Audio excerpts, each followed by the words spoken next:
I went from 1757 to 1543 in 13 months. Here's 5 tips to improving the 5K, and I'm saving the best for last, so stay tuned. Number 5, consistent training. You're never going to see improvement if you just do the same thing over and over and over again. Find a mileage plan that works for you and stick to it. An example of that would be Monday, easy. Nice. Tuesday, aerobic, such as mile repeats and tempos. Wednesday, easy. Thursday, anaerobic, such as 200s and 400s and hill repeats. Friday is easy or recovery. And Saturday is long run with workouts on that day every other week. And then Sunday being rest day. Remember, consistency is key, and you're never going to see improvement if you just do something for a couple weeks and, oh, it's not working out. You have to stay consistent. You have to get a plan and stick to it. At the number 4 spot is strength training. Now, strength training is game changing. From increased stability to increased muscle performance to reduced injury to explosiveness, the list goes on and on of all these benefits that core and weight training does. I would suggest 2 to 3 days of core as well as 2 to 3 days of weights per week. Now you might be asking, Hayden, what kind of exercises should I do to target these certain muscles?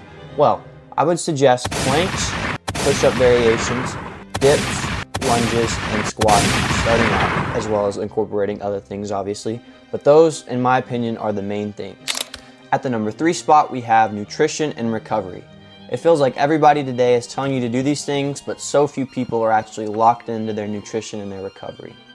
Let's start with nutrition. Now, it's a fact that runners need more calories than the average person does. But it's also true that we need more carbs and more protein.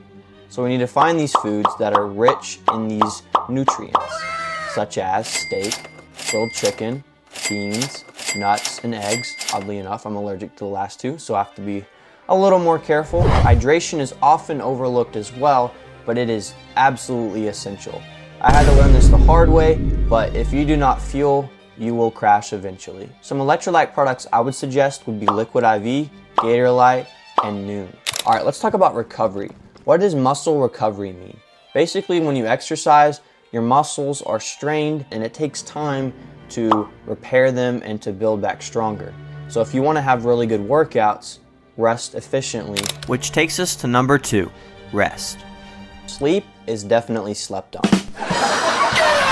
But for real, if you want an advantage against your competition, you gotta sleep sufficiently. Studies show that those runners who sleep 8 to 10 hours a night are far less likely to get injured. If possible, having a consistent early bedtime and early wake time has been shown to keep your body the most efficient as possible.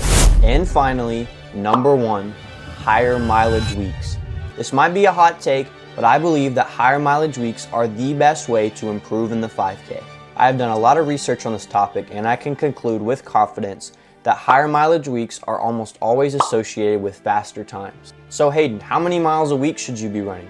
Well, that is entirely dependent on your age, your gender, and your fitness level. Someone like me, an 18-year-old who's been running for years, I would suggest 50 to 75 miles. An 18-year-old woman with decent fitness, I would suggest 40 to 65 miles a week. The biggest mistake I see people make is doing too much too quickly. Ease into it, listen to your body, and don't overdo it. These things take time, so don't be discouraged if you don't see results immediately. Well, that's a wrap. Thanks for watching, subscribe for more, and I'll see y'all in the next one.